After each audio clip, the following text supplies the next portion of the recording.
Hi, Pamela.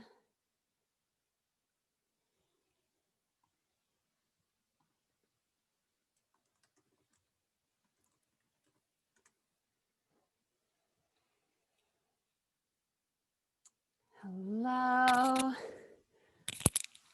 Welcome, beautiful beings. Glad to get to be here with you. I'm just opening up the line here. So, people are still popping on. This is your niche clarity call. This is a bonus call to help you really dial in who you're here to serve. How do you want to use all this creative energy I know you have to attract your beautiful clients?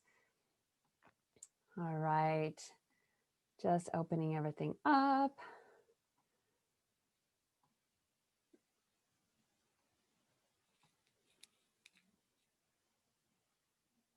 All right, welcome to your niche clarity call. As everyone is popping on here, encouraging you to go ahead and turn on your cameras and just be fully present with each other for this time, because what you're going to get around niche clarity for yourself may come through a one-on-one hot seat coaching, because we're going to do a lot of that. And it may also come through listening to your sisters share and listening to the questions that Shannon and I are going to be asking them. And so much learning comes through that as well. So just encouraging you to really be fully present here, shut down the other windows, and just be with us for the next hour and a half. And go ahead and just look right into the camera, lean into the camera and look into each other's eyes and see this reflection of beauty that's here.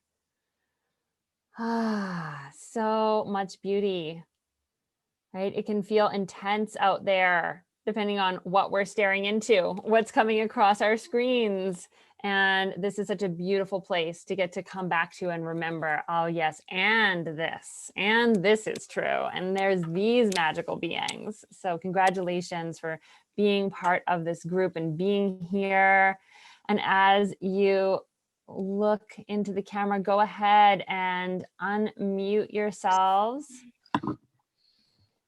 And I invite you to let out a sound that feels like it matches how it feels to be swimming with your niche right now, to be in this exploration.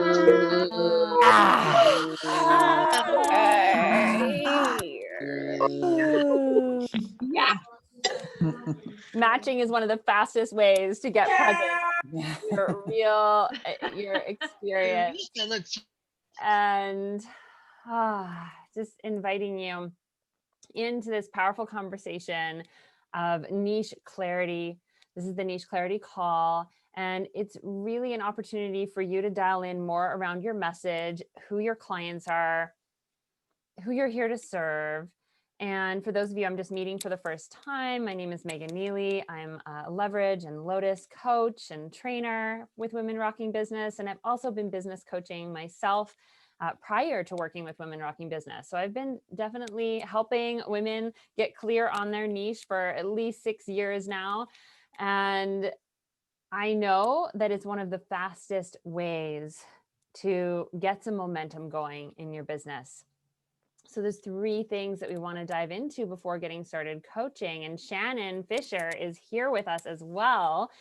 She's going to be offering her amazing coaching wisdom. And one thing I want you to know about Shannon is she has been really running this company right alongside Sage right since the beginning. I think, Shannon, you were basically the first hire that's still here. It's true. Low turnover rate over here. Yes. Yeah. And with all of everything that you've seen, Shannon, from women coming into different levels of the program, because I know we've got ELA and Leverage here as well. I'm just curious what gem you'd want to offer for them as they dive into this exploration of their niche.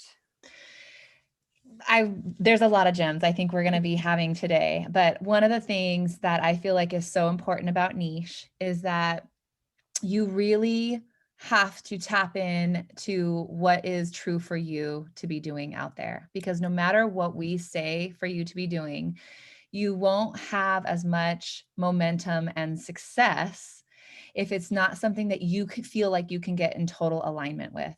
So we want to coach you. We want to give you our best recommendations around your niche and around your messaging. And we want to know that you are really choosing something and committing to something for at least 6 months, because it's going to take that much time to really get out there, give your put your message out there, get people put into your programs in these niches in order to really understand better the nuances in your niche. So make sure that you're really staying close to that internal mechanism that tells you this is the thing that I'm in alignment with. And then as best you can, take our feedback, take our coaching and run with it. So wise, Shannon, and essential for sure. And we've got 3 main areas that we want to bring your attention to as we're diving in here, so that we just have some context for where we're headed. And Shannon, I'm just going to take a moment. Oh, you are co-host. Perfect. Yes, great. All right. So the first thing is, having a niche means that you pass the face test. So when you share who you work with us, with anyone out in the world, and then a face is going to pop to mind. And so with Total Love, if today you're sharing and we say, oh, yeah, it doesn't quite pass the face test, but you feel like, no, but you just don't understand yet. Like you don't understand. I had this vision, I had the download of what I was supposed to do. I get it. I've had the visions and the downloads as well. And it's important we translate those into language that a 10-year-old or a 12-year-old could understand. And so that's what we're going to be helping you with today, to dial that in. Because Sage always says, when you have a niche, or a niche would be in this one, when you have a niche, you get rich. And when you don't have a niche, life is a bitch. And that's what we want you to just remember. Oh yeah, some of you might already be having that experience. Like, gosh, I'm really spinning on this. It's hard to take action. It's hard to get started and do a Facebook challenge or a webinar if you don't know what your niche is or your niche. So having a specific group of people will help you to get that momentum and really be more of a big fish in a small pond, rather than feeling like you're just a small fish that's in a big pond.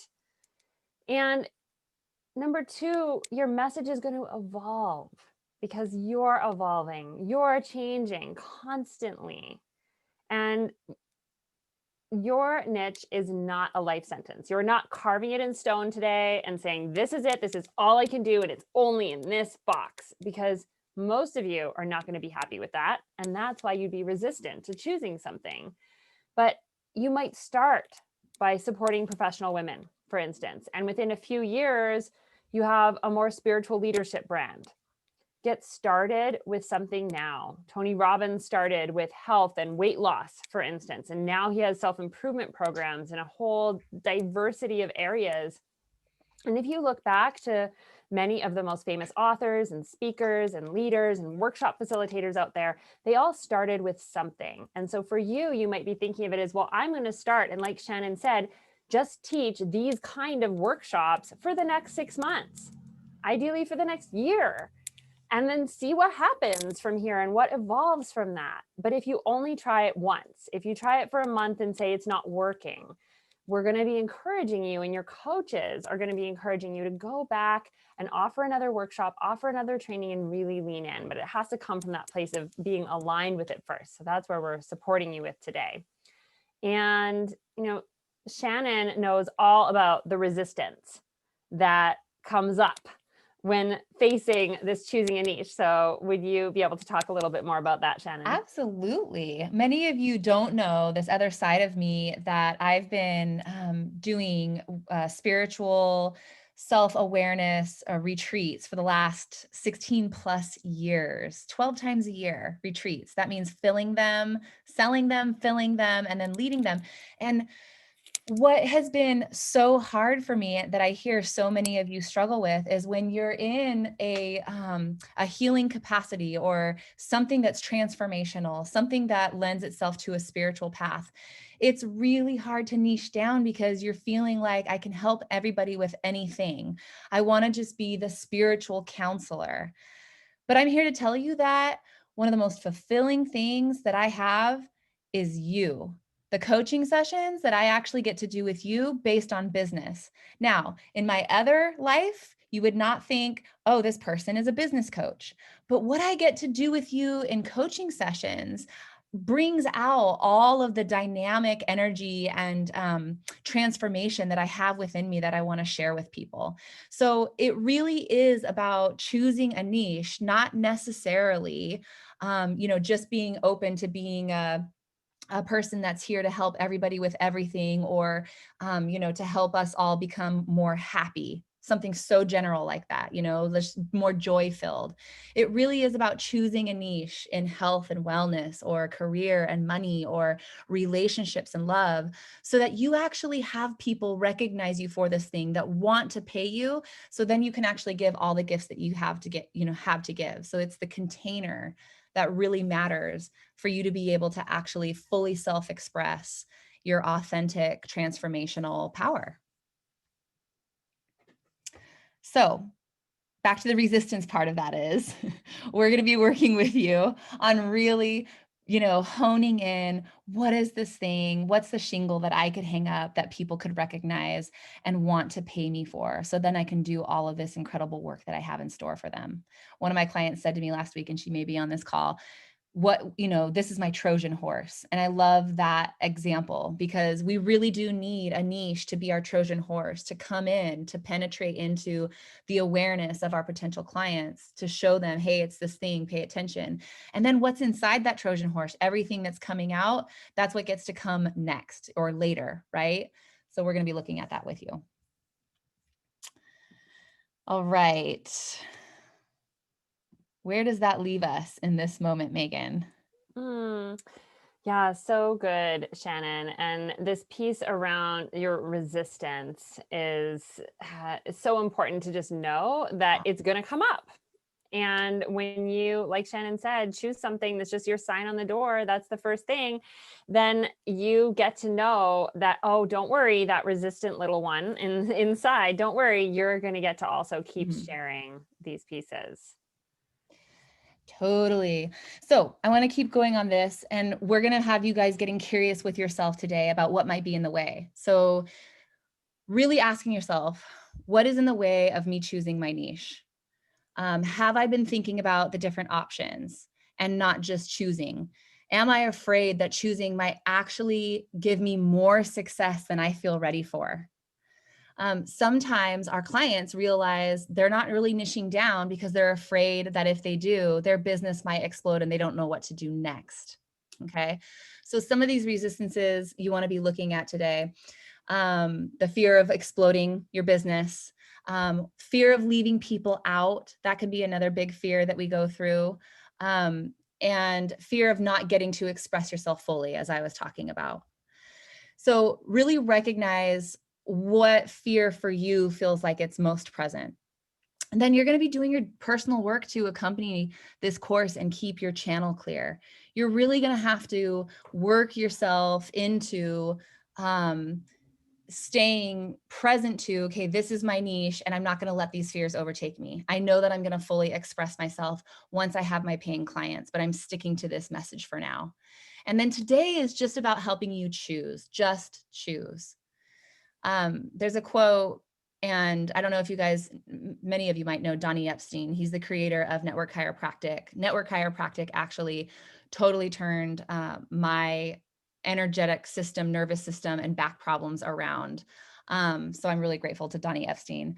His quote is, "It doesn't matter what path, it just matters that you get on a path." Right? Because as I look at all of you here, you all have been on a unique path that is uniquely yours, and you all have something unique to offer.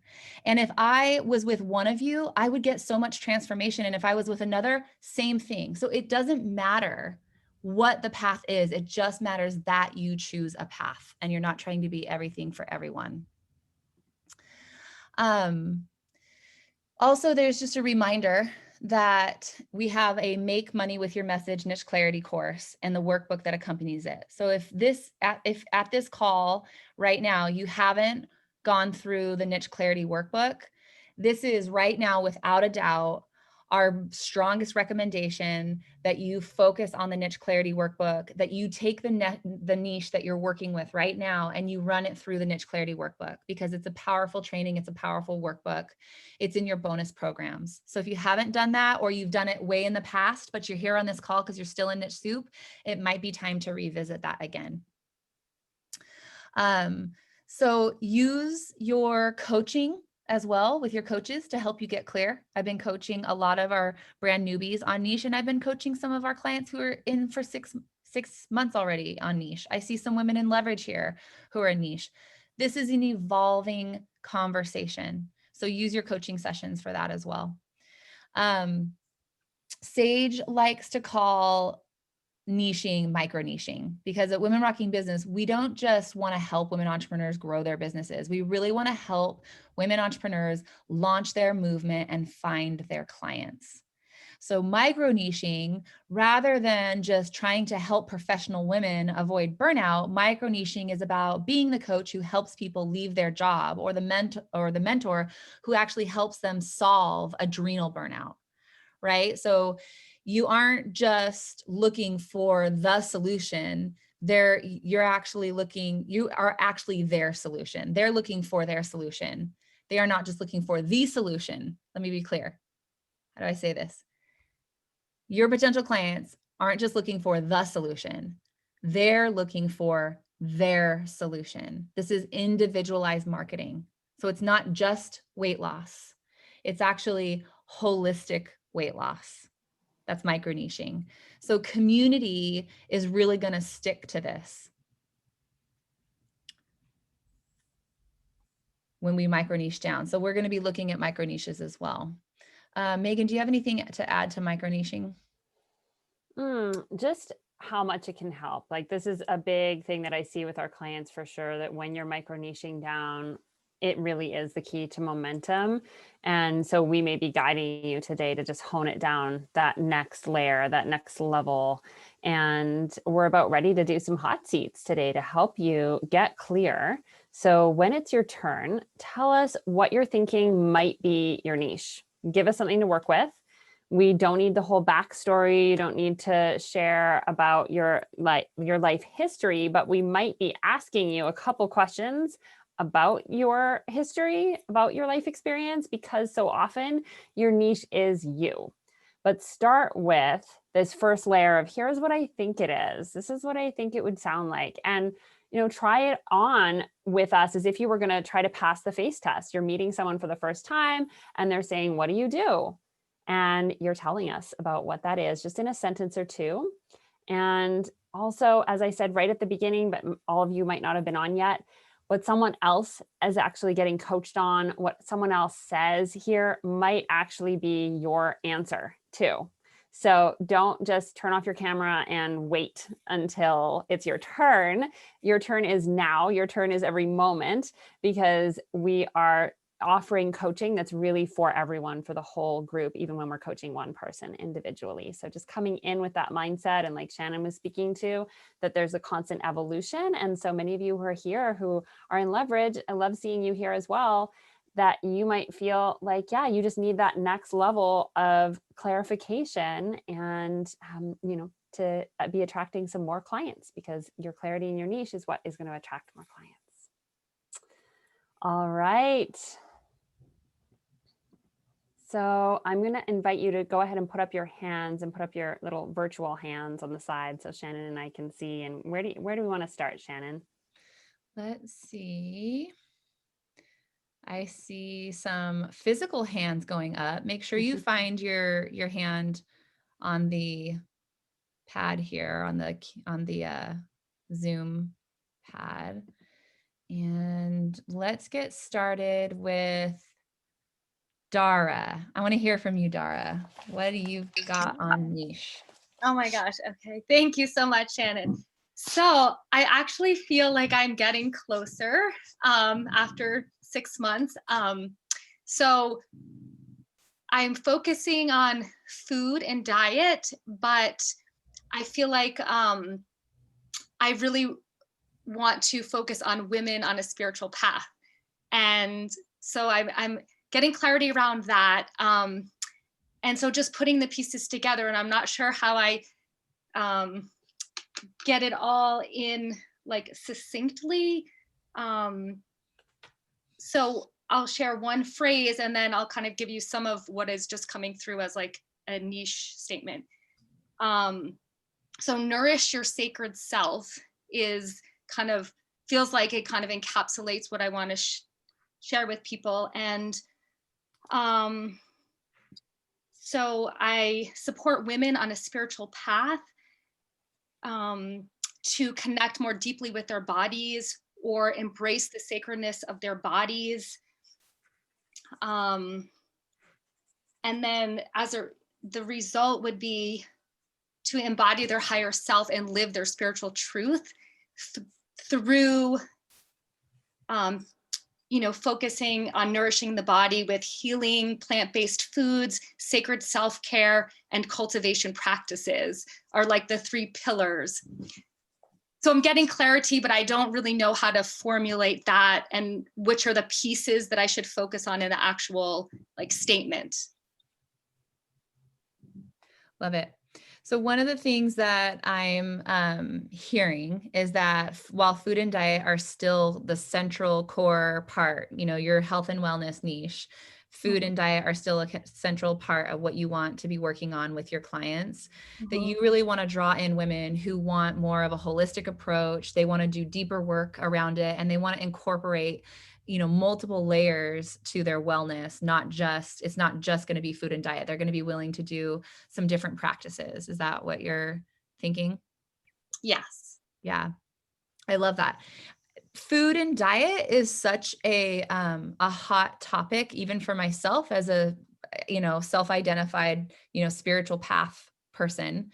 I know that I've paid a lot of money for specific support around food and diet. As I've been on my spiritual path, it's been really important for me to get clear about food and diet because a lot of that shifted as my path unfolded, right?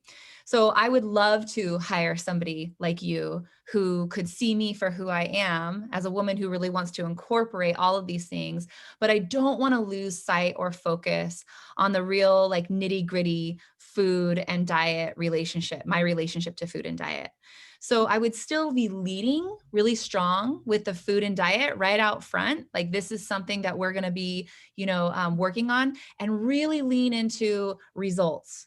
So this is for everyone, whether you're in health and wellness and food and diet, and you can relate to Dara, lead with the results. And what are the results that, your women need to get from changing their food and diet? Like what pain point are they having, and what result do they want to get from making, changing those habits? And then what I'd love to see you do is be putting your, what do I want to say? Like it's almost like padding that micro niche with this more of this spiritual message, so that we're indicating and evoking the spiritual realm, the spiritual realm of language and identification by calling on, women who are, well, let's just keep it really simple and say women who are on a spiritual path and they're struggling with their diets and they want something more than a fad diet, right? And they want to be able to holistically improve their health and as a part of their spiritual path. It's like you're couching the message in more of like a spiritual tone, so that you're naturally going to draw in women. Is that making sense? It is. And well, something that keeps coming up for me as like a result, but I don't know if it's like tangible enough, is like this idea of being in alignment, so that the way that you take care of your body is in alignment with your spiritual values. I think that's it. So that's super grounded. And I love that. Megan, what do you think about that? Because that really works for me. Yeah, I think that that really works. And I love what you were speaking to, Shannon, about speaking about the challenges that they're facing. I think this is what's important, that it's women on a spiritual path who are really, who are facing these, it- what would I say, who are facing this discomfort or a misalignment with their food, relationship to food, with diet. They're looking for someone who, like Shannon said, is going to see all of them. And so I think that's important for you, Dara, to speak to the challenges that they're facing and what they might not be finding out there in the typical diet conversations or weight loss conversations, that isn't honoring their whole journey. Okay. Yeah. I love that. I'd recommend you just draft it out, including a couple of the challenges that they're facing, and then bring that back to a coaching session. And for many of you, that's what we're going to be recommending, like taking your next level of it to a coaching session, refining and moving from there. So I just want to highlight that question because that was super good that Megan asked. What aren't they finding out there in the conversation around the niche that you're in? What aren't they finding? Because that's what we want to actually be finding out about our potential clients. And then, for in this example for you, Dara, you can be offering some of your, what we would call lead magnets, or the things that you do to attract your potential clients, like into your Facebook group, for example. They can have that spiritual side to it, so that you're attracting women who want to learn Qigong for weight loss. You could do Qigong classes for weight loss. You're going to naturally attract women who want to use different modalities and who are looking at different spiritual paths like Qigong, to incorporate that into our weight loss journey as well. So be thinking about how you can make offerings that are going to attract the people that you really want to attract. In your case, women on a spiritual path. Okay, that's helpful, both of you. Thank you so much. You're welcome. Big kiss for Dara. Mwah. Love it. How about Dr. Ida? You want to run your niche by us, your refinement? Yeah, I came into the program primarily to shine a light on my intuitive skills. I've done the relationship piece for many years, and people find me because of the relationship with the communication part. But the place where I really, for myself, was not using my inner guidance in my relationship, that caused me to have a problem. And so I have done some, I started doing psychic readings, and to do that, but I still have not been able to draw the clients in with the intuition piece. They all come in for a relationship with communication. And I have my very first client. I think I told you this, since I joined this program, I have my very first client who's in my 6-month program who came in for the intuition piece. But I want more of those people like her. So I really want to find out how I can shine a light on that, so that I can expand that and make that my moneymaker. So Dr. Ida, are you not wanting to do the relationship piece anymore? Oh, I'm going to still do that. People, they want me for that. That's just my mojo. And they look for me for communication relations. I don't have to go look for them. They just find me, but they don't come for the intuitive piece. So I need to find out how to shine a light on that. This lady came for the intuition piece, but most of them, that's secondary. Yeah, well, one of the things, and I can see some of you nodding and a couple comments in there, that there's others in the same boat here, wanting to offer more and lead more from these kind of pieces. And I would, here's where I would encourage you to be micro niching, that it's not about just the intuitive piece or just psychic readings in general, so much as how could you incorporate that into the other elements. So I was imagining, for instance, the relationship piece, how could that be part of what differentiates you and helps you stand out when you're saying, as you're making these decisions for your life of staying or going, as you're looking for someone to be your divine match, your perfect partner, you're going to get to learn these skills and these practices to tap into your own intuition, your own inner guidance. And I'll also give readings for you to see what might be ahead. Like, that's something different than the typical relationship coach. And you're going to draw then people who are naturally wanting more of that. Well, I'm doing that already. I have the 5 strategies, which is self-love, self-esteem, self-love, communication, listening, communication and listening skills. So listening skills is the last one, but that's the piece where I really want to shine a light on listening to your inner guide and your intuition to make the right decision. So I really want to shine a light on that piece, because that's where my magic is. Yeah, and so this is, I'm just going to add this piece and then see if Shannon has anything to add. For right now, I would just say you get to do all your magic. Like, we feel your magic, Dr. Ida, and when you bring yourself into a session with a client, and when you lead a Facebook Live training or a masterclass, and you're really coming from this place of including all of yourself, then you might start with a reading, or you might talk about that as being part of the program with people right up front, so that you're getting people who are already more interested in that being part of their program. So it's not a matter of completely changing that direction. It's just adding in more of those ingredients so that your people can find you. And I just recommend that for all of you to think that if you think, oh, this doesn't belong here, like, you can probably see as I'm sharing about it, how this does belong and how there is a connection. And for each of you as well in your niches, making that connection. So you get to give all your secret sauce once they hire you. Okay, so now I've got my upcoming challenge starting on October 26th, and I want to find out if I could be talking about listening skills with intuition, or talking about the life purpose.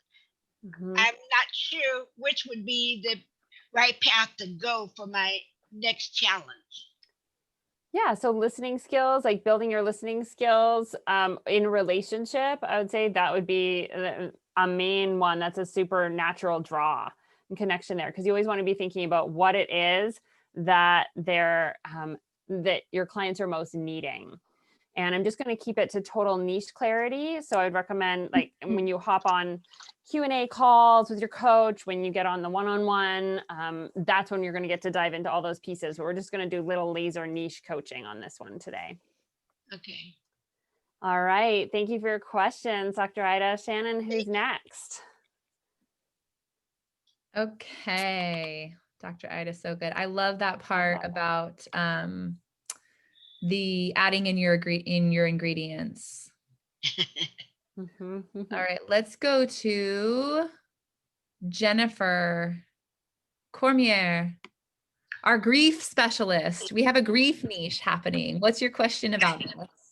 Okay, I knew you were going to call on me because I just went to go to the bathroom to pee. Oh. That's how it goes. Yeah. She's going to call on me because I'm about to pull my pants down. Okay. So I'm just looking at, do I need to refine my niche down anymore? So my grief niche is I help people who have lost someone that they love, that's close to them, and they are working to move through their grief because it's unresolved and they're not able to move forward in their life, right? So there's some block there. And I've met a lot of folks who have lost parents that are very similar to me. My story is that I lost my dad 8 years ago and did a real intentional walk with grief for a year. And then I was able to really move forward and drive across the country and declare that I want to have a child. And, there was a big shift in my life around that. So that's what my year-long program, Deborah helped me just clarify that. It's just going to be called Heal Your Grief, a year-long transformational journey. where folks can get support in that transformation. So as far as who I'm talking to, because people have asked, like, well, is that anyone going through grief, like a loss of a divorce, or they lost a job, or they had a big life transition, a divorce, that kind of thing? Or does it have to be a death? Or does the death even need to be more specific, like we lost a parent? Or I love this question. We lost you there. You went silent. But I think I'm on mute. I'm on mute. okay. Sorry. Okay. We got a big part of it. So let me see. Okay. Let me see if we're on the right track here. What I'm hearing is that you want to, it's clear they walk the year with grief, but should you micro niche down into a specific type of grief? Yeah. And all of that. There's two things that are coming up for me. One, what feels like the most natural fit is that, yes, we are able to talk about grief from a particular place, because I was on a call with Sage the other day and we were actually talking about how we should all be grieving every day right now. There's so much change and transformation on the planet. We need to be grieving constantly, right? Like I could grieve for, all the different processes that I'm going through in my life. But I think it does need to be a specific kind of grief. And for me, Jennifer, every time that I hear you speak up, I do picture people who have experienced a death of a loved one. Yeah. Or a person close to them. It just comes up for me. I don't necessarily think about the grief that we go through in job transitions or otherwise, right? So I think micro niching down to the death, walking through grief after the death of a loved one is super powerful and potent and clear. Okay. Yeah. I also think that you had a really clear statement that you worked on with Deborah, and that was beautiful. But I don't want you to put that cart before the horse with that message, because what I'm imagining is somebody that's it's going through grief and has experienced the death of a loved one, and they're looking for support. I don't know that walking a year in grief is going to make sense to them right off the bat. I want to even get more, clear about what is it that the person needs right in that moment when they realize, I'm really suffering from this grief, and, I really need to get back to my life. I need to get feeling better again, and I don't know how. Yeah. What is it that they're really needing in that moment? And then really tailoring your messaging around that. Because we will get to the walk with grief when you're doing that's just the title of my year-long program. So okay, I'm not leading with that. Cool. Good. Yeah. Yeah. So have you done your potential client interviews with women? Yeah, I have been talking to people. Yeah. Okay, great. And so what are some of the responses that you've been getting from them about when they have, what they really are looking for or need, the kind of support they're really craving at that place of having lost a loved one? Some people are just like, I don't know what I need. There's like a lot of like there's really heavy. There's a heaviness, or there's like a hole in my torso, or I'm carrying a bag of rocks, or, there's like that quality of a missing piece or a quality of weight that they want to shift. But as far as like, how would you imagine I could support you? It's kind of like, I don't know what I need. Because I'm in this sort of hazy grief spot. So we could actually just go straight at that, right? Mm-hmm. The grief haze, the grief weight, the weight of grief, three keys to, lifting the weight of grief off your shoulders so that you can move forward in your life, feeling resolved, peace, and these are the kind of things that we're going to want to find out. What do they actually want? What is actually, and I would challenge myself in stating resolve and peace and say, what is resolve and peace as a tangible result for them? Mm-hmm. What does resolve and peace lend us in our lives when we can have that around our grief? And so this is for everyone. When you're looking at so that they can, right? Mm-hmm. And you're looking at what these tangible results are. And it is something about, having more peace and resolve. We want to take it even further especially in our potential client interviews. And if you've already done some potential client interviews, great. You could always do more. You can also revisit the ones you've done. But here's the thing. You want to be asking the right questions, right? You want to be asking your potential clients, what will that resolve give you Mhm. back in your life that you need right now, that you know you need right now? And they may be like, well, it's this, it's that. We want to get down to those tangibles. This is what's going to happen. This is what's going to change in my world tomorrow because I've had this resolve and I have more peace. Mhm. Is that making sense for everyone? Give me a thumbs up if you're with me. Getting more specific about your results. What's it going to give them in their day-to-day life that you can touch, right? That you can see, that you can name. We really want to get them to name that. Yeah, great. Thank you. Yeah, awesome. Thanks, Jennifer. Big kiss for you. Mwah. And one for Dr. Ida too. Mwah. Okay, who do we have next, Megan? Go with another Jen Jent. Yeah. Sweet. Hello, everyone. Hello. Hey. Getting it to speaker view here. Oh, well. Okay, gallery view it is, everyone. Thank you. So Shannon and I got to work together, I think it was last week, and I just wanted to revisit and also see if my what I do statement passes the FACE test. Would that be okay with you? Awesome. That's perfect. That's a great way to use this time. I really recommend that for all of you to just jump right in, share your what do you do statement if you have one. Awesome. So my niche kind of overlaps a little bit. And so I'm still a little bit nervous about that, but I just wanted to see if actually it does even bring it in the micro niche even more.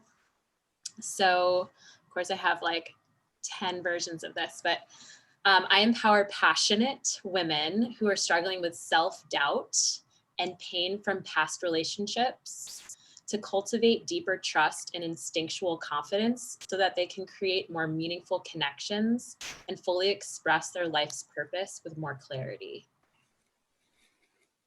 Do you want to weigh in first, Shannon, since you already worked on it? I go ahead because we have worked on Okay. this. Okay, great. Input. Yeah. So I would say, Jen, it's going to come back to just being really clear on the stage that they're in when they're ready to hire you.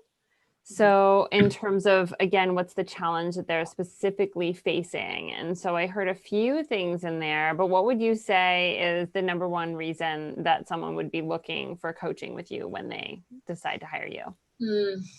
The common thread is definitely a lack of confidence and self-doubt. Mm-hmm. And is it really so that they can enter into, it sounds like it was from past relationships? Yeah, it's all of the clients and like my favorite clients that I've worked with have these ties. Honestly, they're empaths. And obviously I don't want to lead with that because they don't know that they're empaths. Mm-hmm. So sensitive. And again, I would never lead with that. But they all have had and have issues with relationships and speaking their truth. They're pleasers, so they don't want to rock the boat. They want to avoid confrontation. Mm-hmm. And it's actually inhibiting them from fully stepping into their aligned truth and actually clarifying their purpose. So a lot of them come to me saying that they want more freedom and just saying that they have all this self-doubt and a lack of confidence, and that they all want deeper clarity in what they're doing here and more connection. And do they want to have more connection in terms of like a healthy relationship that they would be stepping into? Yeah. So I've coached multiple people in breakups, heartbreak. Yeah. But it's also, they kind of come to me feeling like I'm lost. I don't know what to do. I know I'm meant for more. So there's like this tie between the two. That's my main thought, is that it's this heartbreak time when they would be willing to hire someone, when they'd be in a restructuring of themselves and looking to create new pathways, new patterns. So they're not yes, some are in heartbreak, but more so they're like not satisfied with their life, not satisfied with their current relationship, hence coaching them through the breakup or coaching them post breakup. Yeah. They're not satisfied with their current relationship. and they're not satisfied with their job. So that's where I would choose one zone as a starting off point, and that you might get into job, for instance, as an area that they need support with. But if you start with coaching them when they're feeling like, if you say that you support people who are either coming to the end of a relationship or they're post breakup, and they are really looking to live in more alignment with who they are and to create new healthy patterns, new healthy communication flow. I mean, that's a zone where I know clients are willing to pay and get support when they're in that place. So just to clarify, a zone of healthier communication. Yes. I love that. Yeah, healthier communication, that's part of it. But with the niche of people, my thought is, and I'm curious to hear your any way in, Shannon, but that niche of potential people for you is people who are moving through breakup, or they're on the verge of breakup, and they know that something massive needs to change, and they're shifting the way they want to relate. I love this. I think now I remember who my Trojan horse client was. Hey. Thanks for the shout out. We were talking about the Trojan horse because it was like, are we leading with purpose, clarity, and, really defining who you're here, what you're here for, or are we leading with this relationship? And knowing that you're probably going to work on both of those areas with them once they're in, right? Once the horse is in, but which horse is, I remember we went back and forth between lead with relationship, lead with clarity. And one of the things that you had said to me was the clients that the clients that you most love working with came to you for support around actual purpose clarity, right? Yeah. Yeah. And so we had sort of started in the same direction. I remember saying actually the same thing Megan just said, and starting in the same direction of relationship, and then moving into like, maybe we should just go straight for the purpose clarity because that's what you love. And then you're going to help them clean up this relationship stuff. That's part of the reason why they're not on purpose. And when you read your statement just now, you did lead with relationship again. And it definitely is triggering all of us to believe that you are, really supporting people in that place of relationship and heartbreak.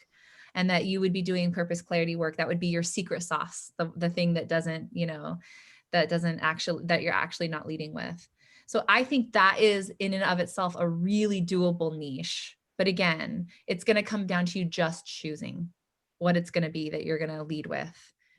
Are you going to lead with the relationship work and do the purpose clarity as a result, on the back end? Or are you going to lead with purpose clarity and do the relationship work on the back end? And I remember that's where we had it. That's where we left off, was lead with the purpose clarity and have relationship on the back burner. So the statement that you're bringing forward today, it's still relationship forward. And so what I'm hearing, just to clarify, is purpose clarity forward.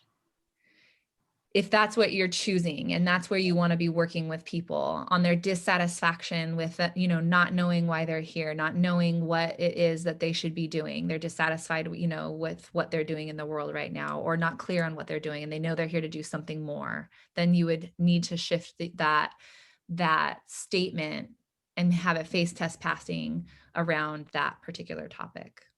Yeah. And one other thing that I've noticed, common thread with the pain point, is overwhelm and tension. And so, just throwing that in there into the mix too. Well, one thing I would say, Jen, is this is really important. Like, how many of you have noticed overwhelm as a theme with your clients? So pretty much every niche ever in 2020 especially is going to be overwhelmed to some degree. So I just want you, don't rely too heavily on that. It has to be hitched to something else more concrete. Like, you feel overwhelmed because you're in this state in between relationships. For instance, you're single again, and you feel overwhelmed because you're a single mom. You feel overwhelmed because you're not sure what work you're meant to do now. Like, it's hitch it to a clearer message about why is that. Yeah. And so wouldn't be micro niche to get the two of them? Like, you're just dissatisfied in relationships and your work? That's kind of, well, micro niche is one thing and we're still looking at two. So even if we take two and try to stick them together, it's not a micro niche, it's just squashing two together. So we really do want you to choose one or the other. Okay. Yeah. Got it. I can't wait to listen to this recording. Yeah, and I love this, Jen, that you're trying to bring them together. And how many of you can relate that you're like, can I just make up a new kind of micro thing? Like it's just like a Play-Doh and bring them together. A hybrid. You can do that and bring them together once they're working with you, and all these things start to unravel. And I've seen that all the time in any different kind of coaching. Like someone might come in, and for relationship coaching especially, like it's all about the relationship, but all of a sudden I was just coaching someone yesterday in my personal practice, and I thought we were going to be coaching about their relationship. Oh no, all of a sudden she's stressed about her job and what is she going to do for work? Well, guess what? Those things weigh in and they impact relationship, and everything is interwoven. And so you're all really attuned beings, and you know that already, but people aren't thinking that way naturally. When they click on something, when they Google something, they're not like, I'm dissatisfied with my relationship and my job, and I don't know what to do with my life. And then they hit enter. Like they're Googling something about like purpose clarity. They're Googling something about feeling comfortable, confident in their relationship and their communication skills. So think about it that way. And all of you starting to think like, okay, someone's up late at night and they're struggling and they're just like, God, I can't sleep again because this is happening in my life. And they're looking for answers. What is it they're looking for? Your free gifts, your opt-ins, your trainings, your Facebook Lives need to be that thing, that answer for them to the first tier problem. So that's what we're trying to get to today. Awesome. Thank you so much. That was really helpful. You are so welcome. Kiss for Jen. Mwah. Who's next, Shannon? Okay. Let's go to Melissa. You can see Melissa with her cat over here. I know. Orson really wanted to be part of today's call. Yes. Thank you for choosing me. Okay, I'm going to put this on speaker view so I'm not distracted at all. Okay, so I'm going to just give you what I've got, and I want all your feedback. So I work with professional women over 40 who are feeling frustrated, impatient, and disappointed by the dating process. They're starting to feel unsure if what they really want is possible. But deep down, they know they deeply want a committed and meaningful relationship. So that is passing the face test for me. I mean, they know it's relationship. It's very clear. And we know even what, that's kind of a micro niche, right? Like we know what stage of relationship we're talking to. Mm-hmm. So have you put any of this out there in have you done Facebook groups or started getting your message out at all? So what I did was potential client interviews. And so this is like word for word, the things that people were saying they were experiencing. Mm-hmm. And, but I feel like I just got it like that through the conversations that I've been listening to. So it's kind of like that's the first time that it's come out that clearly. Okay, great. Say it one more time. Okay. So I work with professional women over 40 who feel frustrated, impatient, and disappointed by dating. They're starting to feel unsure if what they want is even possible. But deep down inside, what they deeply want to create is a committed and meaningful relationship. Yeah, I'm like getting, definite faces, gold stars on this one. Do you have anything that comes up for you, Megan? Yeah, I just thought you nailed it. I feel like I've heard those similar kind of complaints again and again, for sure. And then you just want to speak into how you're going to help them find that committed relationship. So that's the part that isn't totally clear for me. Are you, a coach for singles that's going to help them get into online dating? Are you helping them with their mindset? Like, where's your area of expertise? That's what we would want to hear added on. Yeah, that's great. So the thing that feels like what's coming up for me in all the conversations is almost like turning the process of looking for this love into like a growth mindset style experience. Because what I've noticed is it's super easy to get kind of caught up in all the stories about what I want doesn't exist. I've tried all the things, like, so it's just fixed mindset. And that, just like what you need in a relationship, is this ability to feel like I do have agency. I can look at this differently. This is just part of the learning process that we can sometimes apply in so many other areas of our life, but it feels like we oftentimes let ourselves get stuck. So that's what I would like to focus on, is tapping back into possibility and letting it be like shifting the mindset so that you actually feel like these are skills that I can get better at, and the things that I can clarify, and that it's a process. Is that? Yeah. So it sounds like you would help them shift into the possibility of having the kind of love and the kind of connection that they are really wanting, even when they've tried everything before. So speaking to something like that, when you're doing a video, for instance, getting to share, like, even if you might be listening and you've tried everything already, and there's an essential key that you haven't tried yet. And this is why none of the other teaching is working for you. So being able to speak right into that, and then giving them some hard skills, because you don't want to stay just in the mindset, but you want to give them some skills to actually like get out there and start dating. And so saying that you're going to give them that would make a difference. And we see this all the time with dating coaches who've gone through our programs as well. If they say too much in the, I'm going to teach you how to love yourself and accept yourself and be happy no matter what, no one's going to hire you. I'm just going to be blunt, because they're like, no, I want to get married in 6 months. So are you going to help me with that? So you've got to stay with, again, what they're Googling, and, not making false promises, but you're encouraging them towards, yes, this is how you can have the kind of relationship you've always wanted. And I'm going to help you find that. And I think it's so important that you're listening to exact language that they're using in the interviews. That's a key. And that's why your what do you do statement came across so clearly and totally passed the phase test for both of us. Yeah, thank you.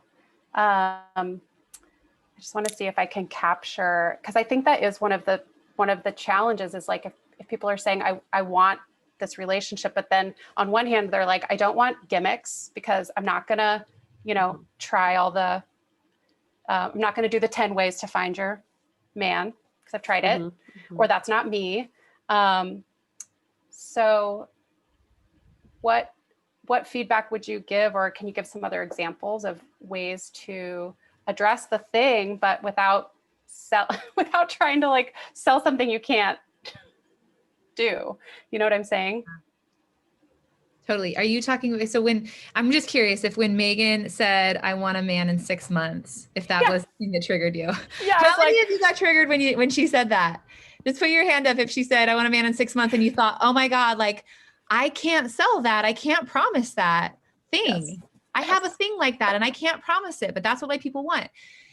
I love that, because I heard that in the background go off in all of our brains. And that's the thing we're afraid of. We're afraid of actually saying you can have this. Now, I'm totally transparent.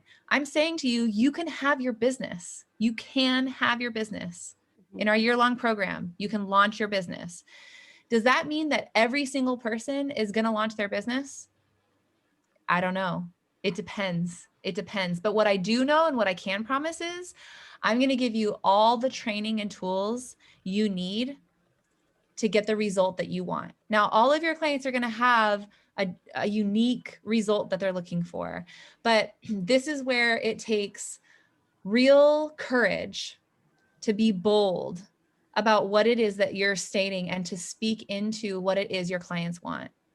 And if this woman, professional woman over 40 who's tried everything, just wants to find a man in 6 months, even if that means that you're going to require her to do some serious soul searching and some self-love practices as a means of getting there, if that's what she really wants, I say, why not hold that up as a possibility?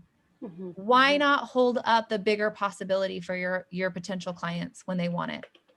And also when you're holding that up, you're holding space for the fact that you can hold up the potential, the possibility, you can give them the tools, you can help them clear the path ahead, and they're going to have to take every single step along that path to get there. That result is not your just your responsibility. You have to do your part in guiding them toward that result. And then they have to do their part in walking that path. So I really want to encourage all of you to lean into that place that goes, I don't want to promise this thing, and be mustering up that courage inside of you to hold up a bigger possibility. And why do, one of the things that I've learned from Sage that I love is that's what she is doing. She's holding up bigger possibility. When I get on calls with clients, that's what my job is to do, because it's scary to launch your business. It's scary to go out and date in the world. And our job as coaches is to really hold up that possibility and say, I believe you can have this, even though it scares us too, that they may or may not be able to have this depending on their path, right? Depending on what unfolds for them. Is that helpful? Yeah, super helpful. Thank you. Claim it. Be bold. Claim the possibility. If you don't claim it for them, they're not going to be able to claim it for themselves. We have to lend them the confidence in the beginning. And I feel like that's exactly what I was trying to get at, is like, that's the work, is even just staying in the place of possibility, but I have to do that. You're right. Yeah. Thank you. And that was really helpful. I love that, Shannon. And possibility is not a promise.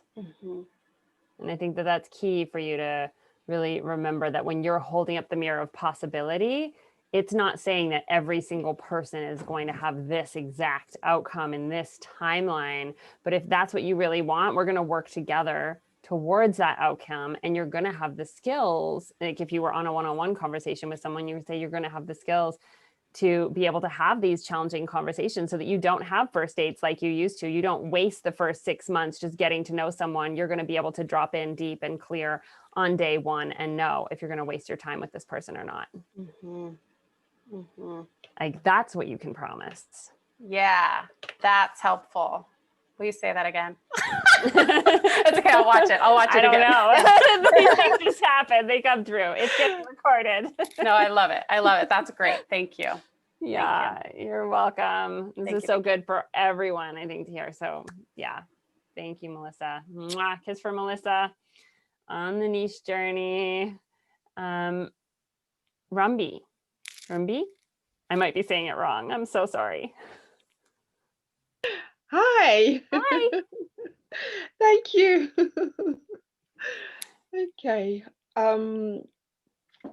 So I'm an organic skincare formulator, and I'm leaning towards, my niche at the moment is the anti-aging group of women like me. And so the hesitation, or where I'm not sure, is everybody wants good skin, but then it's, do I say to them, speaking to, doing the client interviews, they want good skin, but then when you tell them you have to make your own skincare, then there's the ingredients, and they're busy, some of them. So some want to make their skincare, some just want to buy good skincare. So I'm not sure what to start off with, because in terms of the easier option, in terms of the opportunity, would just be someone that wants a bespoke range that I can make for them. So I'm kind of not sure where to start Yeah, so it sounds like, are you wanting to clarify if you're going to be making the skincare for them and then selling that, or if you're going to be selling how to make it? Yes, what I'm going to be offering them first. Yeah. So, well, one of the things that we recommend, and we've had people who make skincare products actually go through our programs before, and it definitely makes a difference if you have something, some way that you're creating a container where you can support them. That's not only about the product, because then there's this certain limitation on price point with the product. Um, so I would just encourage you to start getting curious about what could that course offering be, what could a program offering be that then includes either you making this customized product for them. One thought I have is, like, if you were offering a program that's really about like healing their skin and healing their relationship to their image or their aging. Like, I even think like the anti-aging message, I mean, when you say like, oh, that's like me, someone like me, and I'm like, well, you don't look like you need anti-aging things. So I'm like, someone like you, I would say, well, it's more like maybe the relationship that they have towards aging, and really how do they feel their most beautiful, radiant selves as they age, and that you're supporting them in this transition journey. And maybe it's menopausal women, for instance, like something like that, like in that kind of language, getting more specific. And then through that journey, you make custom skincare for them, or you, same thing, you teach them how to make their own custom skincare. There is also the aspect of food for beauty. So things like, an anti-aging diets or specific foods that they can eat. So it's sort of like an inside out approach. So would you say not to include the food, just to stick to? Well, food could be one pillar of a program, for instance, that you offer for them. So you might have some different pillars, some different steps that are in your program. And for each of you, you want to think about your client is at the end of this journey. What are the steps that you've had to walk them through? What are the stages? And then changing their eating so that they're changing their skin from the inside out would be one of the natural steps for sure. Oh, and I just saw Dr. Alyssa wrote, I love the inside out approach for skincare. Yes. So yes, this, was that from you? Yeah, Dr. Alyssa. So the inside out piece, I think that's the kind of people that you're going to want to work with, and that will be drawn to you will most likely be coming from that place. Okay.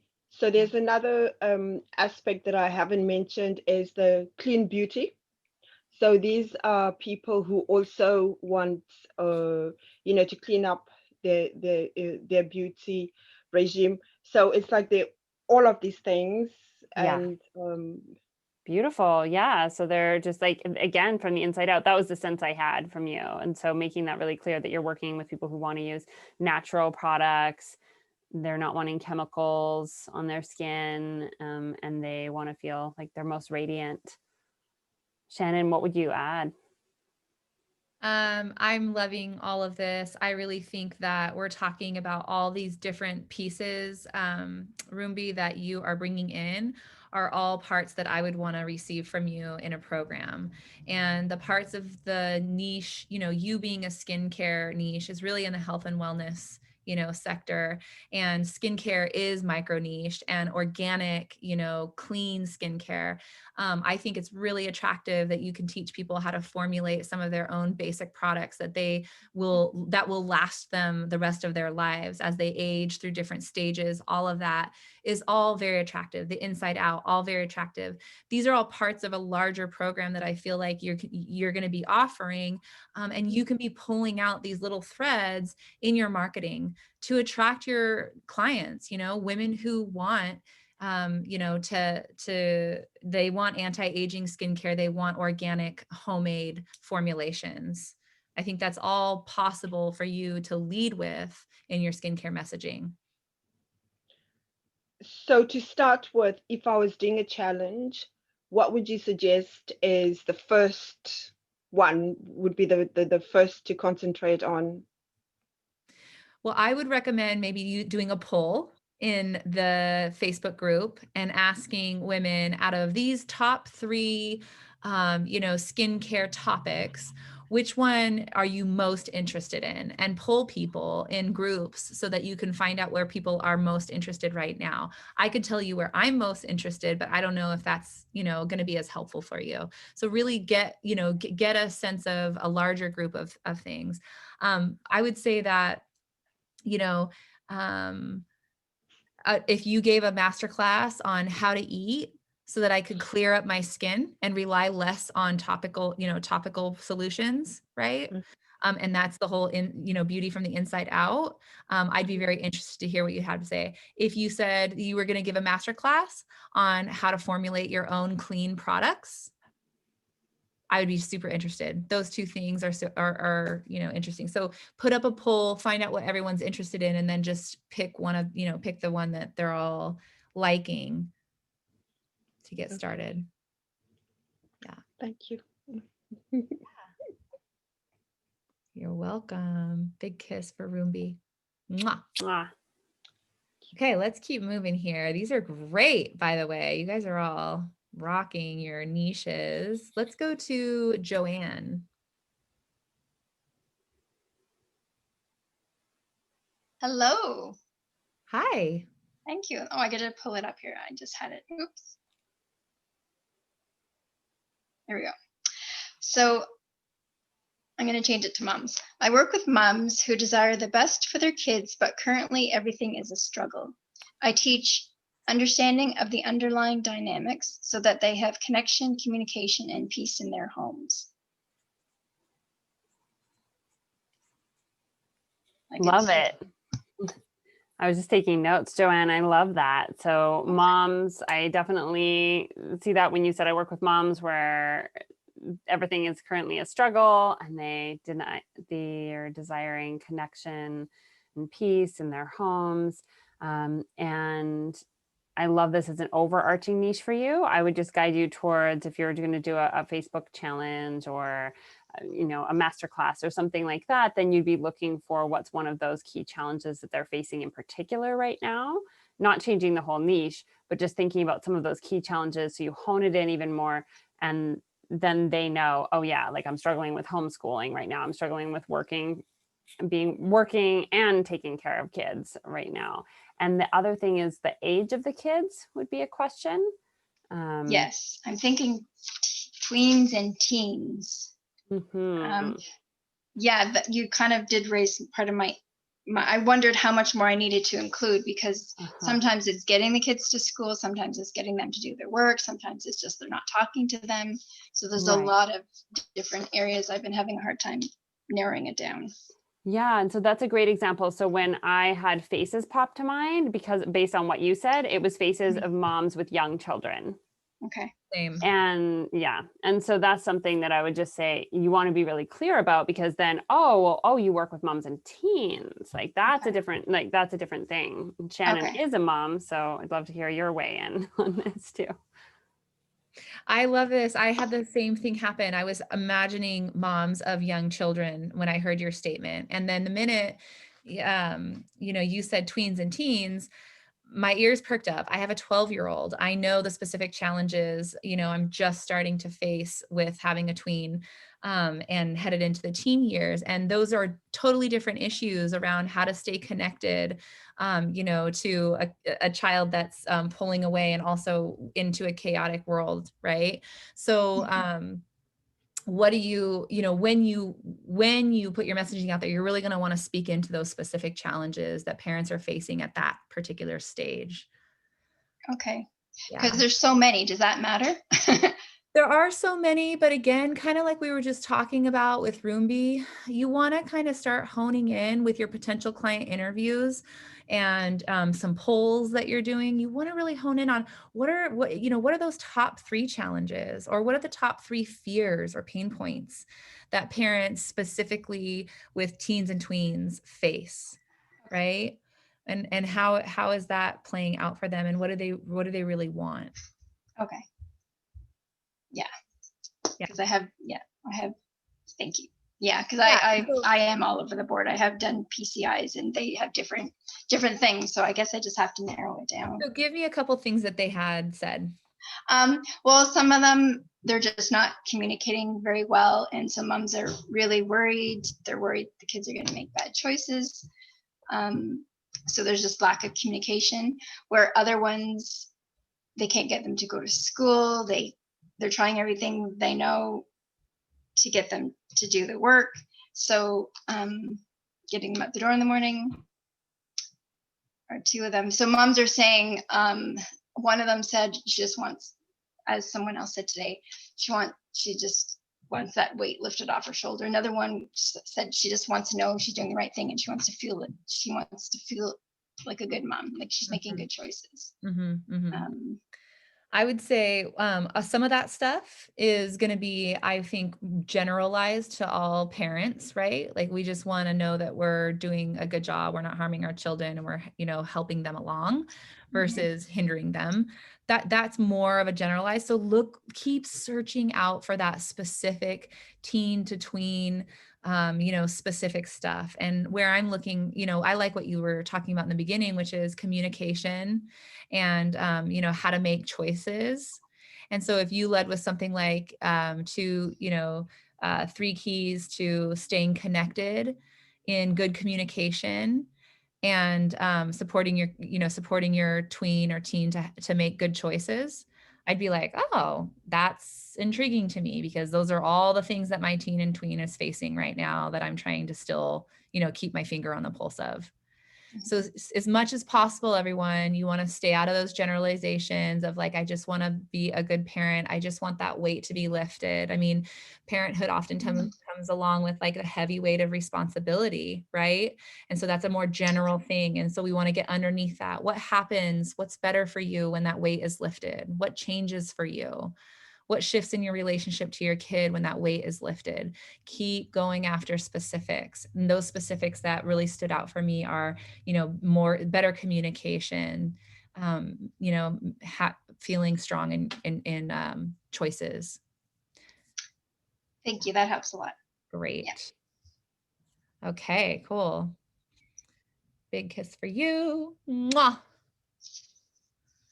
Love it. Let's keep going with some more here. Lasering in. Nicole. Yeah, I love that reaction. Like I won the lottery. Thank you so much, Megan. Thank you, Shannon. Yeah, you're okay, welcome. so I'm brand new. I'm in leadership. I came from Launch Your Movement. So when I came in, my focus was on serving Christian women, 40 plus, and I focused on leadership and life purpose. So my what do you do statement is, I teach women to lead, work, and serve using their God-given gifts without apology. So when I got into Launch Your Movement and learned some more, what I did was I started my group, which did not exist. I started the group by offering a 5-day challenge on self-care for women leaders. So I called it Self-Care for She Rose, and I got about 50 some odd people in, and some good participation. And so now I feel really lost. I feel like I'm all over the place, so I'm not really sure between leadership and life purpose and wellness, what might be best to decide to focus on for 6 months at least. Yeah, so I think, so you're still wanting to support Christian women. That part seems clear. Yeah, and you're helping them discover what their purpose is and like, what are they here to do? So I think that purpose clarity is definitely, that's clear enough. Like just focusing on that purpose clarity for Christian women who know that they're here to serve in a bigger way. They know that they're,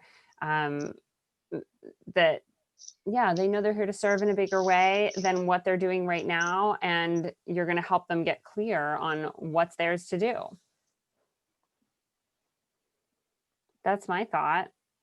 Shannon? Yeah, I think the purpose clarity is the thing that really stands out to me here. And I think the topic of, leadership is something that women who want to be clear about their purpose are circling around. But it's really about like, let's get clear on what you're here to do. And I think kind of what we were talking about before with the Trojan horse and relationship or life purpose, I really think that, health and wellness, it's another topic that is going to be coming up, in your work with people, but nothing that you really need to lead with. Like really honing in on highlighting this life purpose piece is going to be key. And then who is it that really wants this life purpose? These aspiring women leaders, how do we describe them? How do we call them out? How do we claim them? Yeah, I think for me, I've been taught in the past that life purpose doesn't sell. So I've been trying to avoid focusing on it. But, I have a whole book and a whole background about helping, particularly Christian women. And I think, my heart is towards those of us who are like 480 and over specifically. I haven't said that, but that's kind of where I'm going. Because there's so much life change after that, all kind of stuff between divorce and kids getting older and all the things and needing to clarify our purpose after that. Yeah, I'm actually curious, Megan, what you would say about leading with something even along the lines of like Christian faith women, right? Because sometimes that's a big part of our message and what we want to do or who we want to work with. And I think it can actually be really powerful. I mean, there's a really large population of, women identified as Christian women who might be looking for what's the word I'm looking for? Reigniting their purpose, reigniting their passion, re-engaging with that's where I was imagining really like, what are they here to do? Some of the things I've heard from some of our like Christian women clients in the past for sure is more of that, like, I know that I'm here for something bigger and, or I'm receiving this guidance, but, my life doesn't match up with this. And so they would want someone like you who's on the same page with them, able to guide them, and you have that credibility that you already booked. And, purpose clarity, Sage started in purpose clarity and built a 6-figure business there before shifting it into business. And that's a great example for all of you to look at. She started with one thing that's not what she's doing now, but starting with the purpose clarity and then finding out more about what people needed along the way. So you may find, Nicole, that there's next layers that people need from you, and then you grow into that. But just starting with this like clarity for your next chapter, for instance, like for women who, are maybe empty nesters, for instance, like there's ways you can really niche that down if you wanted to. If you started with just Christian women and kept it broader like that, that's already a micro niche. So you could just start there. Yeah, and the thing that came to mind is you don't even have to call Christian women, but you could do a title that's like, 3 keys to, finding 3 keys to finding your God-given purpose. Just using the word God is going to draw out Christian women, right? So we can use that language to really pull those women forward. That's awesome. Yeah, I like that. That sounds like a good 3-day challenge. Yes, it is. That's a great title, Shannon. I appreciate your help. Thank you, guys. You're welcome. Big kiss for you. Yeah. It's the hot seat. Nicole is in the hot seat. Who's in the next hot seat? Let's go with Arlie. Sweet Arlie.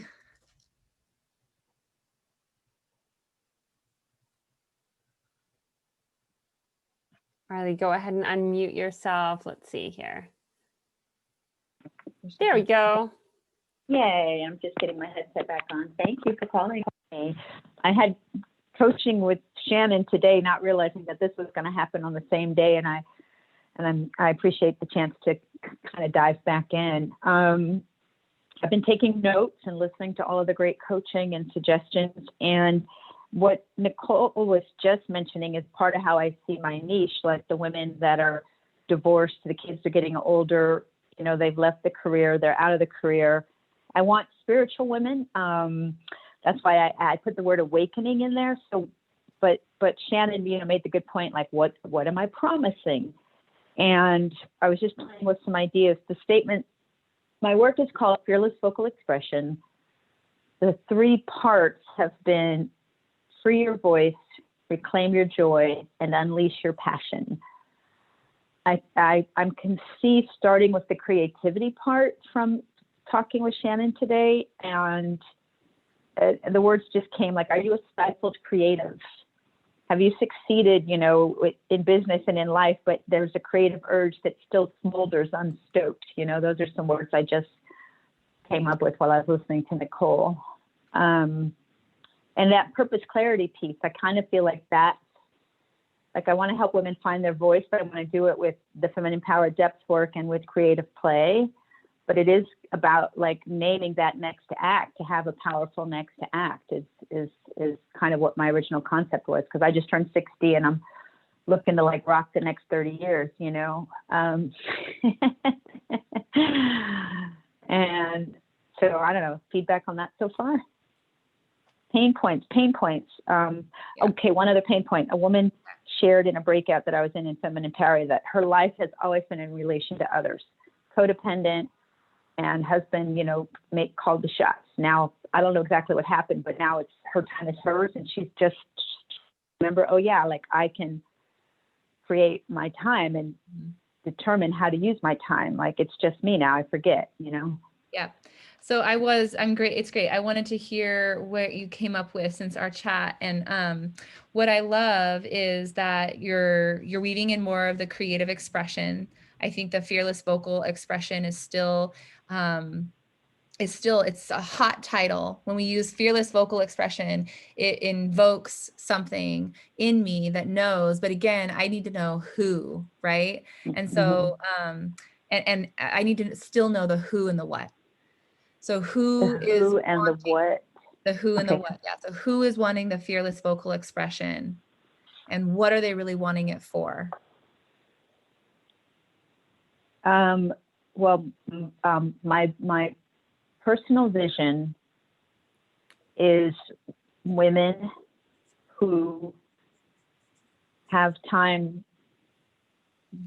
Things have changed, like the kids have left, relationship has left, the job has left, something's changing, and there's a hole, there's an opening, and there's an awakening, like, wait, what's next for me? Like that, and that's not compelling enough, I know, but that's kind of like what I've got right now is like, what's next? Like, I want to be out there in the world. I want to make a difference. I want to do something that matters.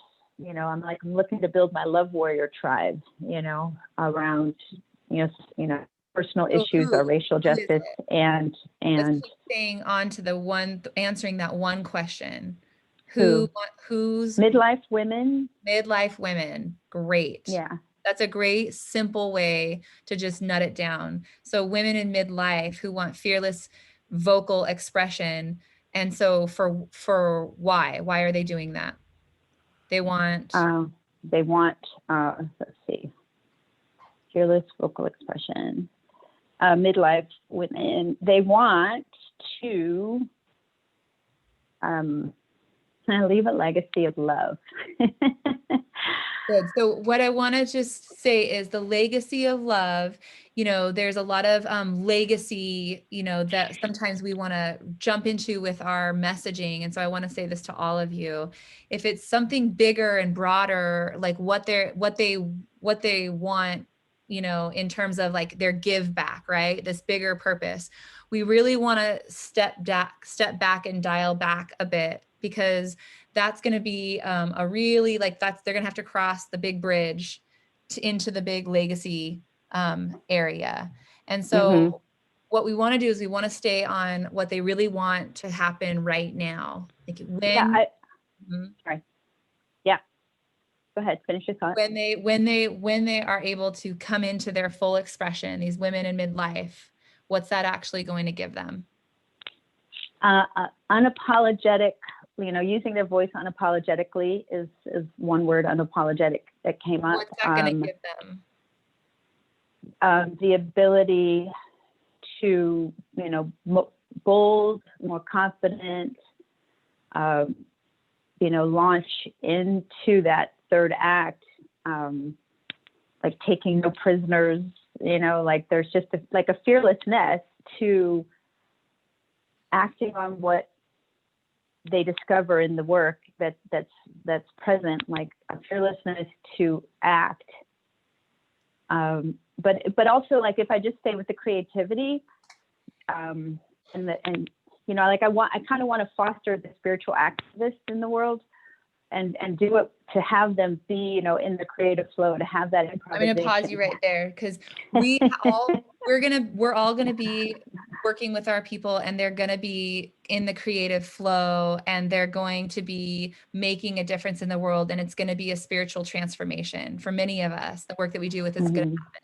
Remember, like, this is a byproduct that they're going to get. So we don't actually need to name it for them, because they're not thinking in terms of like, I want to have this, spiritual unfoldment. They're not thinking in terms of that when they're ready to buy from you, right? They're thinking of, I'm a woman in midlife and I need to know how I want to fully express myself in my third act. Now, third act is a name, I like it, but here's the thing: when we use words like third act that aren't totally clear, it's I'm trying to think of what it is. It's like not a metaphor, but it's like a third act. Like, we have to know what that means, and it might be confusing for some people. So we would even want to dial that down into more simple language, right? So women in midlife, 3 keys to fully expressing your attention, women in midlife, 3 keys to fully expressing yourself in your next phase of life, right? Now, that may sound boring to you, but it's relatable, and that's what we really are going after.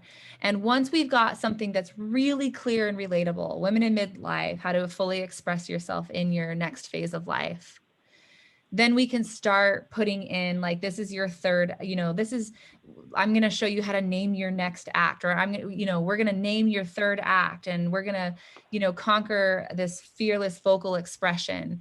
That's when you can use those fun, evocative terms, the flowery terms that you have, but you don't want to skip over just really passing that face test, ladies, with the very simplified language of women in midlife fully expressing themselves in their next phase of life.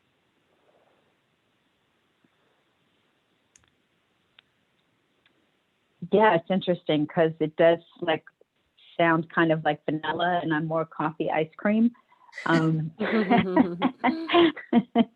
But I understand your point, and like that attention midlife women, 3 keys to fully expressing yourself in your next phase of life. And that would be the title for a 3-day challenge or something like that, I guess, or would that be the title for the course? No, because no. it's an 8. Yeah, your course titles, like your actual program titles, it's not as important that they are, very much telling us exactly who and passing the face test, because by the time somebody's bought your program, they've already come to you. They know what you're up to. They know what you're selling. You're giving them the offer to be in the program, and they're going to buy it. And it's like, okay, I'm going to be in this entrepreneurial program with you now. But I'm not leading with those namings, right? I'm leading with the titles for my Facebook challenge. And I'm leading with subject lines that are passing the face test, that are telling me who is this for and what is it that what solution is it giving them? So that's what we're really going for in our face test passing titles. Yeah, and so this would be the title of a webinar as a lead magnet or a 3-day challenge, something like that. 3 keys. Because think about it. If we put out, if we did a webinar along these lines, we'd be attracting women. We'd be attracting the women in midlife who want more expression, and you have a perfect solution for them. You have this beautiful program that you can walk them through, where they're going to get in touch with their creativity, and they're going to get in touch with, what they want their next act to look like, and they're going to get in touch with their voice and their creative expression, right? I like it when you describe it. So you can definitely you can serve up the coffee ice cream. But let's not give too them a late at faith night, test 'cause then it passing keeps you title up. first. Yeah. Ooh. Okay. So I serve. So I would say I does I empower awakening midlife women? Is that too fruity? You can throw in awakening, you can test it out as long as you don't throw out midlife women. When you just say awakening women, you've lost me. So if you want to say awakening midlife women, that's good. And empower, I have empower, I empower awakening midlife women. Does that sound okay? Yeah. Or is that too much? All of those wordsmithing. So here's what I want to say to you. Like, if you call yourself a guide or mentor or empower, this is the place where when we get into this detailed wordsmithing, sometimes we can overthink it. And what I want to say to you, Arlie, and all of you is when you've landed on something that's face test passing, those little tweaks aren't as much going to matter, because whether you say you empower or you guide or you mentor is not so much the point as I recognize myself because I'm a midlife woman who really wants to fully express herself in my next phase of my life. I'm just really ready to do that. That's the piece that I don't want you to, and then don't get stuck on the extras, right? Don't get too stuck on that. Just if it's empower, go with it, and don't overthink it. And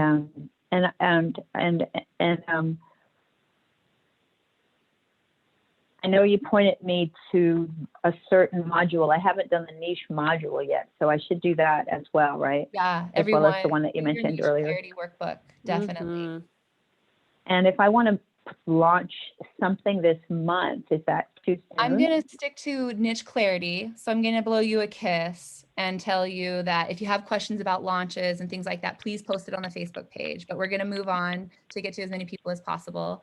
And thank you. Big kiss for Arlene. I'm looking at the time, Megan, and it's 3:30, and I know this call was scheduled until 3:30, and I want to honor all of your time today. I can stay on for a few extra minutes today and get to a couple more women here. So you're welcome to stay on. If you have something else planned on your schedule and you need to go, I just want to take a minute and just say that we love you, and we will see you on the next call if you're needing to sign off. And if you want to stay on for a few more minutes, we're going to be here. Yeah, and just a reminder that your Q&A calls are this week with your coaches, or the small group Q&As. You can get another session on the calendar with your coach as well. So if you're feeling like, gosh, I'm really spinning in this, like, get a session on the calendar, lean into that support 100%. We just wanted to have this bonus call to, get to laser hot seat coach as many as possible of you. So I can stay on for another few minutes as well. And Carrie Harlan, how about you? Hi, thank you so much for calling me. I'm so excited.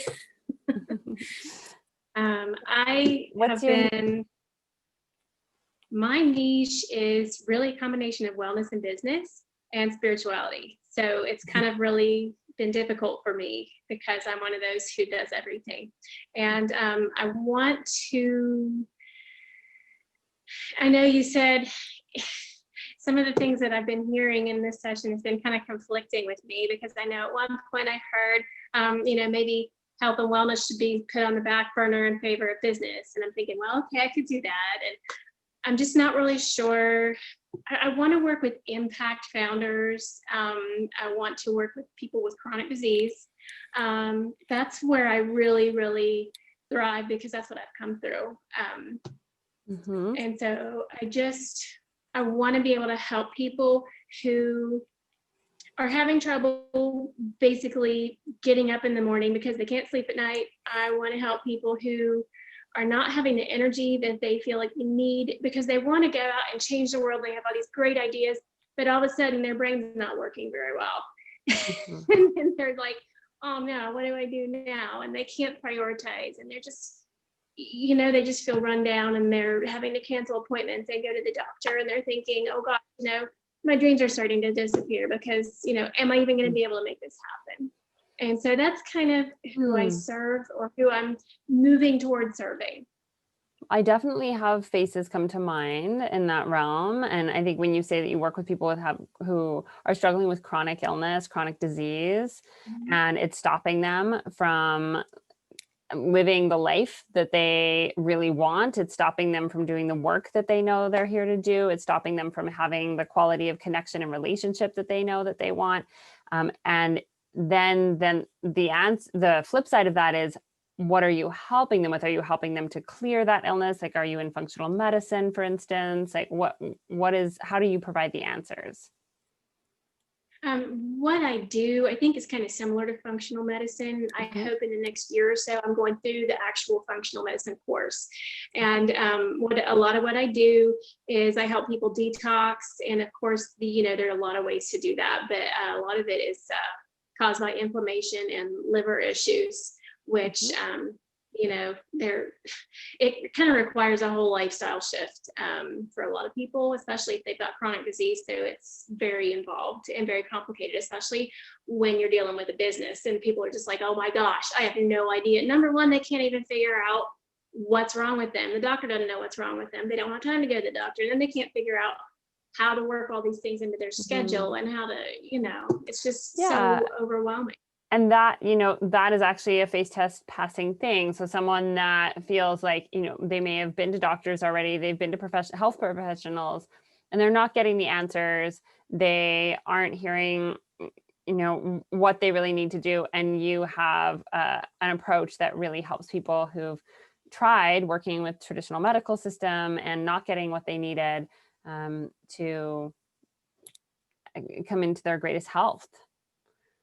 I definitely, that totally passes the face test for me in terms of just focusing on the chronic disease. If you're wanting to work on like a super micro niche of that, it sounds like working with entrepreneurs who are facing that and their path. So you could do that as well.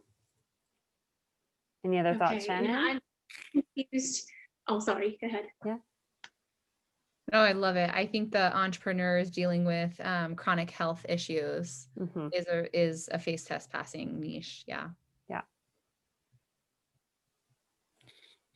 Okay. I've had this on my LinkedIn for a while, and I'm just not really sure, if I'm just not doing it right, or if I'm not using the right kind of language, or, I don't know if I need to change something. Well, having it on your LinkedIn is different from how many Facebook challenges have you led? How many virtual events have you led? Are you doing daily social media posts? Right. So putting something up as what you do and your bio with total love is not going to get you the clients. Right. Oh, I understand. Just wanting about my headline. I just so having that headline, that's one aspect, but people want to see you regularly showing up in service in their feed. And so that's why, I would recommend you get on November 11th, we're doing an Instagram strategy call. That would be a hot place for you to start posting about these things. Definitely using the Facebook Lives, Facebook group. Do you have a Facebook group already? I do have a Facebook group, but I just got to the point where I can have internet where you can see and hear me now. Okay. So I haven't been able to do a whole lot. I do post regularly, but I'm just now getting to the point where I can do live things. And so it's kind of cool.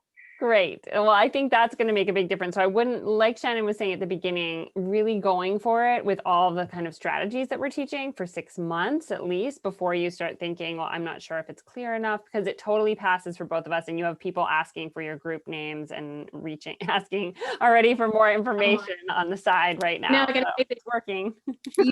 One thing, Carrie, also I've heard Sage say, and I love this because I also do the same thing, and I love the way she put this, is she said, I treat myself like an Olympic athlete these days. That's how I'm able to show up in service and do the things that I want to do. And I love the way she says that, because it's true. I also, in order to do all the things that I love to do, had to really up my game around how I take care of my body. And I had to learn about inflammation and liver and all kinds of things that I've done to support myself, right? But it happened over steps, little tiny steps. And like you said, they're in overwhelm. So if you lead with something like how, attention entrepreneurs, how to treat yourself like an Olympic athlete so that your health skyrockets and you kick chronic illness to the curb. That's going to be super hot for these entrepreneurs to come in, pay attention to what you're having to say, so that they can actually get a handle on their chronic stuff. All the stuff you do behind the scenes, all those pieces that are really involved, they're going to do it, but they need to be able to find you first based on like you letting them know like, hey, you can take care of your chronic illness problems and start treating yourself like an Olympic athlete, right? Okay, very awesome. Awesome. Thanks, Carrie. Should we do one more? It's for Carrie. Mwah. Mwah. Yeah, Thank let's you. take one more here. Okay. Let's go to Dr. Elisa. You've been commenting a bunch. I want to hear what your niche question is. Hi, thank you. I've learned a lot from everybody here today. I just finished like a master class today, and I did like a 3-day challenge, and I'm realizing that people don't know what I find that I'm like explaining what I do. So I'm trying to figure out how to make a face test passing something so that people will be attracted to learn what it is that I do. So right now, I was just jotting a bunch down, and I wrote down something like natural vision improvement, holistic eyesight, self-care. Whereas right now, my group is called Sprouting Authenticity, and my business page is called Enlivening Consciousness. And yeah, and so I ran like Meg, you had Dr. Alyssa, Dr. Alyssa, tell me who comes to you and what do they need support with? I would say natural vision improvement. I mean, your vision, the paradigm of vision getting better rather than the popular paradigm, which is that things have to get worse. Yeah, that's hot. Yeah, I know it's hot, and I know it's really important, but you did a thing on boosting. Yeah. I don't remember when it was, but I started boosting, and like thousands of people watched this video that I boosted, like 8,000 people over the past week. And about 1,500 actually watched the video. And out of those 1,500, I think 2 actually made it over to the Sprouting Authenticity page to join. And not one of them came to my masterclass today. So I'm like, I mean, it wasn't that expensive. It was like $50 or something, but it was like, oh my gosh, that's why I like jumped on this call, because I'm like, wait a minute. Megan said that it has to be really face test, and I've been steeped in this for 33 years. Like I've never had to advertise. It's always been through professional organizations. And I feel I'm so blessed with the people that are actually stepping in, but I want to fill my 3-month, I'm doing a 3-month program at the end, starting November 1st. And I want to have at least a dozen people in it. So you were inviting them into a masterclass with you that you led today. What was the title of that? It was called Deepening Insight Through Improving Eyesight. That's been my thing. That's my thing. So that's where I think getting just even more specific, most simple language is going to help you because Sprouting Authenticity, for instance, just going back to your group name, doesn't have a direct connection to the improving eyesight. And so having a masterclass that's like 3 keys to naturally improve your eyesight, despite what doctors say, or despite what other doctors say, or like, you know, something like that is going to draw people towards your class and learning with you. Because I think that right now your message is just a little spread out. And so if you were doing a call to action in that video to join Sprouting Authenticity Facebook group, it might not make sense to people. Why take that next action? How long was the video that you shared? I'd have to You look, but boosted. I think it was too long. It was probably like 9 minutes or something, or 12 minutes. Yeah, so for a video that's asking people to jump into a Facebook group, I would recommend about 2 minutes long. So just a couple of those tweaks to play with, because you're on the right track. You got 8,000 views. People are paying attention with the boost. So tweaking it a little shorter, invitation to a Facebook group that has a name connected, masterclass that's really clearly connected. Those are a couple next steps for you. The other thing is that I'm offering 14 minutes for 14 days coming up starting Friday. Mm-hmm. And I'm a little bit concerned because I'm also offering the 3 months starting like the next day when that's over. But I guess this is not the niche clarity question. So thank you. You answered my question, and I jotted a few things down, and I'll listen again. I appreciate it. Thank you. Thank you. Thank you for just asking the questions and leaning in, and go ahead, lean into the Facebook group, ask some more questions in terms of what you need for clarity for Friday. You can definitely get some laser coaching on the group there. And I have my coaching, my first ever coaching with Serena tomorrow. So perfect. That's great. Well, definitely let her know right at the beginning that you've got a 14-day kind of challenge coming up on Friday, so that you get that in. Okay, thank you. All right. Shannon and I are going to be wrapping up here so that we can continue on with our next coaching sessions, and just giving you this, because I just want to leave you with a vision where each of you could just try on that. Retreats are opening back up again, workshops are opening back up again, and you're going to get to go and lead a 3-day intensive with only 10 clients. And you're going to get to spend the whole 3 days with these incredible beings, serving them. Who are they? Why did they decide to invest $5,000 for 3 days with you? What made that worth it for them? They were so clear. They were a hell yes, I'm committed. We're doing this. Tune into that. Give yourself some space, just these next 10 minutes or so to the top of the hour, to write on that, to be in that vision.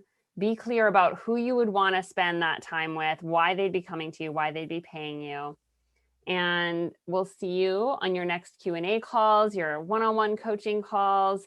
And also, we've got an implementation day that's all about virtual events next week. So check your calendar, make sure you've got the upcoming trainings in your calendar. We're here for you. We're here to support you. Anything you want to add, Shannon?